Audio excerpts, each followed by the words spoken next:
I've started reading a book called There's Nothing Wrong with You. Oh, that's a good title. Yeah, I know, right? And I think the subtitle is Going Beyond Self-Hate. And I was like, wow. And I'm only just getting into it, but we seem to have picked up these signals, I assume, from our parents and society about how wrong we are. Yeah. And I think a lot of organized religion doesn't help a Yeah, lot right. with that. It's like, yeah, Yeah. you are wrong. And here, let me list the ways in which you're wrong.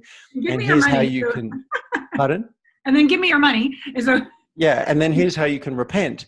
yeah. Um, so I think we picked up all these signals, and I do believe there's no meaning in the universe. That's one of my beliefs, that Mm, there are no beliefs, that mm, really there's a bunch of atoms swirling around and we get to make up the meaning that we want. Now, and landmark, for anyone who does go and do the Landmark Forum, I'm going to give you a sneak preview. Life is empty and meaningless. And it's empty and meaningless that it's empty and meaningless before you start falling apart. yeah.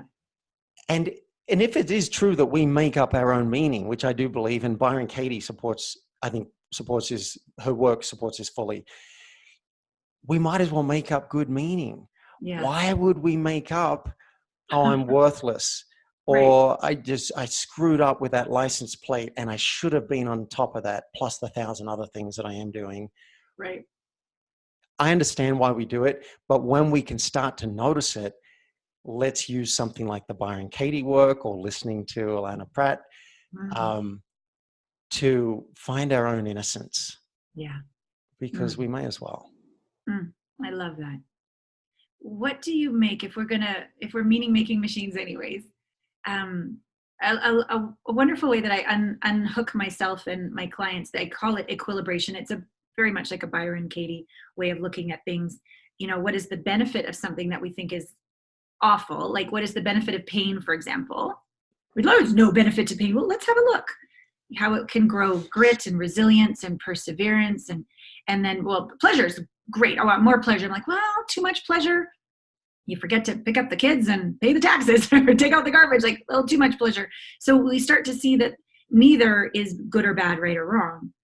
Everything is actually in equilibration, equal support and challenge at all times. And when I can slow down and see the perspective of the equal challenge and support at every moment, then I seem to have access to innocence, choice, being bigger than my circumstances, being in it but not of it, this kind of being in life. So I'm not sure you agree or disagree. It's all good, whatever your opinion is there. But I'm wondering about your years of fatigue. What are the advantages? What are the benefits? What have you learned? How have you grown? Well, I stopped eating sugar. It was about 8 months ago. And I do find that it's out of desperation. I will often try something new that I've never tried before. Yeah. So things have to get bad enough. Often things had to get bad enough for me to go and find Byron Katie. Mm, I went and I spent whatever I spent. I spent 9 days with her. And wow. then I spent $20,000 on Turnaround House, spending a month with her. Mm, Things had to get pretty bad before I would do that. And then sure. I learned that the worst thing that can happen to you is a thought. I didn't know that. I thought it was my circumstances. I didn't know that it's what I'm thinking that actually creates the pain.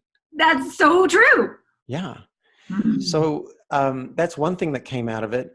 Another thing, as I mentioned, is I stopped eating processed food and sugar, and I have a lot of green smoothies now and whole foods.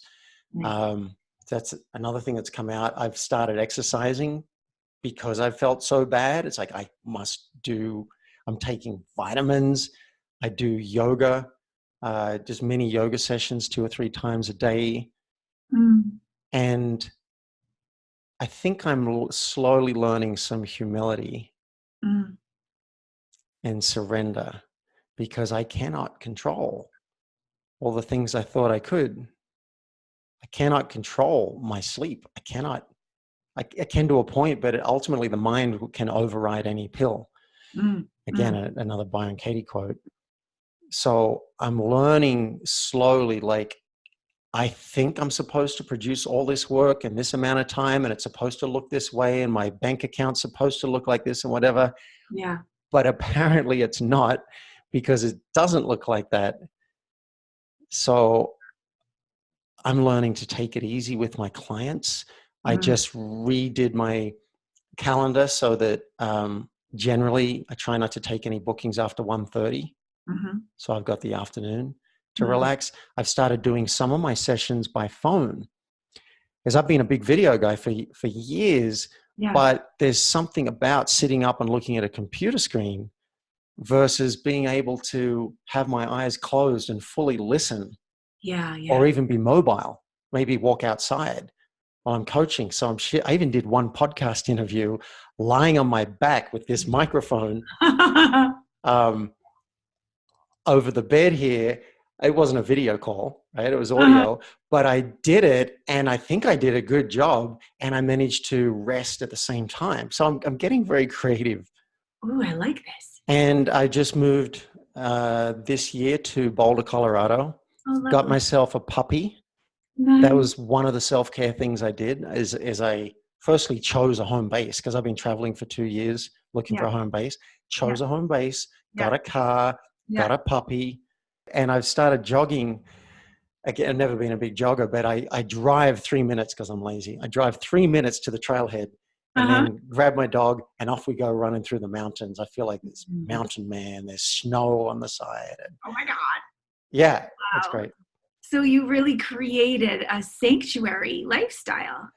Yeah, this is my sanctuary. And I walk out 3 a.m. I'll walk out on the deck, feel Ah, the cold, and look out over the valley, and I feel grounded. mm, So there's some kind of healing that's happening, and I wish I could understand more and control more. I mm, really do. But I'm grateful that I've got a nest here, and however long it takes, I do believe I'll probably regain the energy levels. I mean, I have energy. I mean, look at me now. I have energy. yeah. It's just when it comes to 3 o'clock, if I'm supposed to have tea with someone in town, I'll be like, no, I need to lay down. So Got it. it's weird. And my business is on fire. Wow. I've done 50, 60 interviews this year. It's weird. It's like, how can I have this health stuff happening, but be so creative and inspired at the same time, and moved by my clients and topics? I don't understand it. Again, maybe it's not my business to Wow. understand it. I'm not sure I understand it either, but I do feel the difference when you speak about the number one on Google and crushing it and the list and all of that. There's an energy to that. And there's an energy to your surrender, your sanctuary, your depth of diving to of self-care, and then connection. Like, I'm not going to connect with you at 3. It won't be a deep connection. I'm going to just connect with you before lunch, kind of thing. This feels like if you were like a vessel to receive.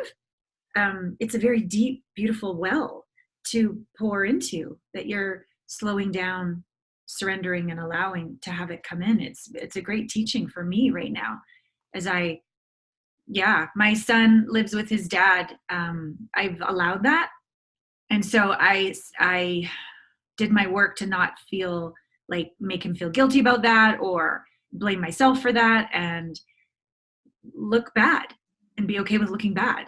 Right. Fall on the sword. Yeah. What you're doing. Yeah. So for the first year, he's in LA. So I was like out in the desert. Is it going to go well? Then I was down in San Diego. Is it going to go well? And then he's doing well. So I said, okay, I need to take care of me. I need to go back to my home country. I'm from Canada. So I need to go back to BC, and I need to hike in the hidden grove every day with the old Douglas firs. They're thousands of years old, and sit there and talk to them and paddleboard every day. I need that. He's like, go mom, I'm good. And so it's interesting. This still, I mean, I think I'm all calm, cool, and collected, but talking about this, there's the safety and thank you, the space to be with what's that layer that's still there of like, well, just in case he needs me, I got to be able to go back to LA. I got to be able to be there for him. I can't put down roots, because what if he needs me? And I'm listening to your roots in Boulder. I'm like, oh, that feels so good. Oh my God, that feels so good. And would I be a bad mom if I said, okay, I'm just going to put down roots somewhere, honey, and if I need to find a sublet, fine. whatever, you know what I mean? Or Yeah. give myself that gift. What I discovered when I chose Boulder, it was awkward, partly because of all my choices that I have. I can work from anywhere in the world, Right? and I have for 20 years. I finally realized there's value in choosing, even if it's not the right choice. Oh, say more about that. I so agree with that. I so agree with that. Well, when I chose Boulder, even if Boulder wasn't the perfect place in the world, it was perfect because I got to settle somewhere, Yeah. and I needed to know where my socks were. Yes. I needed a place to put my puppy. I Yeah. needed a place where I could develop friendships. Yeah. And so I'm so grateful that I finally chose and committed to Boulder, and it's turned out to feel like the perfect place. But I think even if it wasn't, it would have been perfect to choose it. And now I have this sanctuary and Mm, this nest where I can really heal. mm, So, given your son seems to have given you very clear directions, which yes. is very rare in this world to get such clear directions from a loved one. Mm, I like the idea of you looking after you and mhm. feeling nurtured and so full of love that Yeah. whenever he's got any room to receive it, you could just blast him. And that's what we do. I pick him up at the bottom of the block so that his dad doesn't see. We go for facials, we go for hamburgers, we do our day together. It's really great. And our Zoom calls or phone calls. Yeah. Wow, I just got this. I My parents have never split up, but I've been around arguing parents a bunch, Yeah. and I know how hard it was for me. So I just got this flash of how as you reduce the tension and don't fight and Yeah. just lose. Yeah. In fact, we could talk another time about over losing. Over losing is a great strategy because then people stop kicking you. They're like, "Oh, I didn't want you to lose that much." But if you just lose as a strategy and choose it, Uh-huh. then I could see how peaceful that could be for your son. I once coached a friend who wanted 100% custody, and she was fighting so hard for it. And I said, "Are you crazy? Like, what are you doing this for? You really Yeah. want your kid 24/7?" And she Yeah. had to look at. She was just trying to win. Yes. Yeah. So I've really acknowledged that. I can't really imagine how difficult it would be for my ego if I was in your position to lay down what I think motherhood is and everything and to choose something else. Yeah. But I got a lot of respect for you for doing it. Thank you. Thank you. Yeah, it's not easy and it continues to not be easy, but the gifts far outweigh the challenge of it.